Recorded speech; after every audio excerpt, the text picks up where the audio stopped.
Renvoyé pour association de malfaiteurs en lien avec une entreprise terroriste, Willy Prévost a été hier le premier des accusés à être interrogé sur le fond.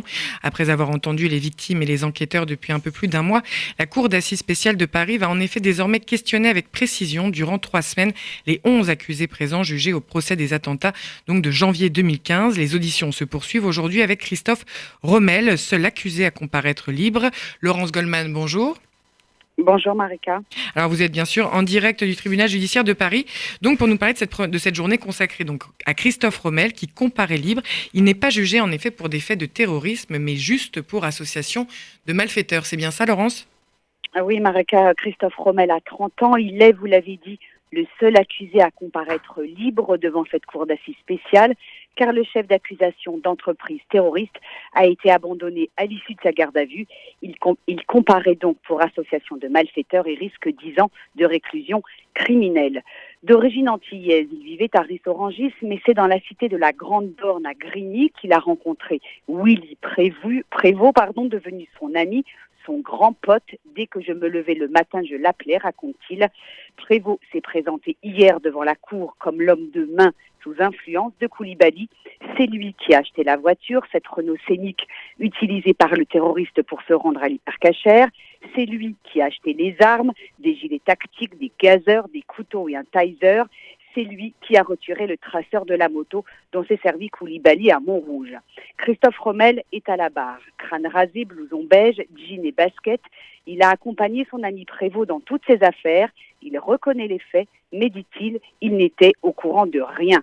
Ni de ce qu'ils allaient faire dans ces armureries de Montrouge et de la porte de Clignancourt, ni de ce que contenaient les sacs que Prévost mettait dans le coffre de la Scénic, ni même de ce qui se disait au cours des conversations téléphoniques entre Prévost et Koulibaly, des conversations pourtant passées depuis son propre téléphone.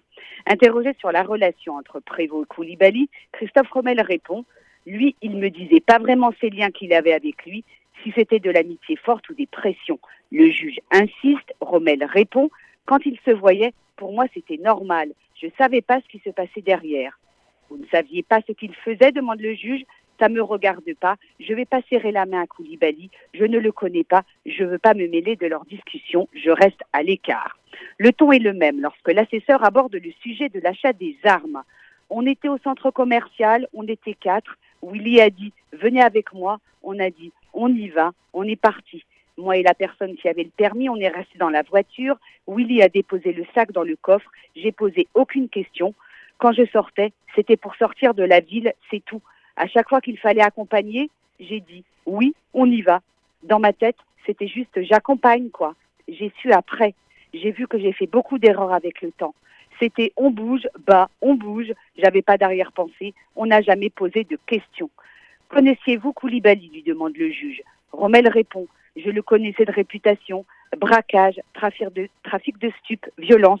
J'étais pas en lien direct avec lui. Même pas « ça va ». J'accompagnais juste Willy. Arrivent ensuite les questions relatives à la religion.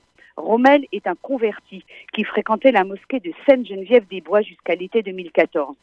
J'y allais et j'ai arrêté, dit-il. Toute la ville y allait. Il y avait les papas, les mamans, mais il y avait quelqu'un qui faisait des prêches bizarres, alors j'ai préféré prier chez moi. Maître Laurence Sechman, avocate des parties civiles dans le dossier de l'hypercachère, prend alors la parole. Lors de votre interrogatoire en garde à vue, vous avez déclaré c'était obligé que Willy Prévost était au courant de ce que Koulibaly voulait faire. C'était obligé qu'il lui demande pourquoi on a acheté des armes. Aujourd'hui, vous nous dites le contraire. Réponse de l'accusé. À l'époque, je me disais, c'est sûr qu'il sait parce qu'il parlait avec Koulibaly. Mais aujourd'hui, avec les reculs, je me dis que c'était impossible qu'il soit au courant et qu'il me mouille avec lui. Il n'est pas fou pour faire des choses comme ça. Il ne va pas mettre des gens dans la galère comme ça. Cet après-midi, ce sont des proches de Christophe Romel qui témoigneront à la barre, ainsi que des experts psychiatriques. Au Palais de justice de Paris, Laurence Goldman pour RCJ.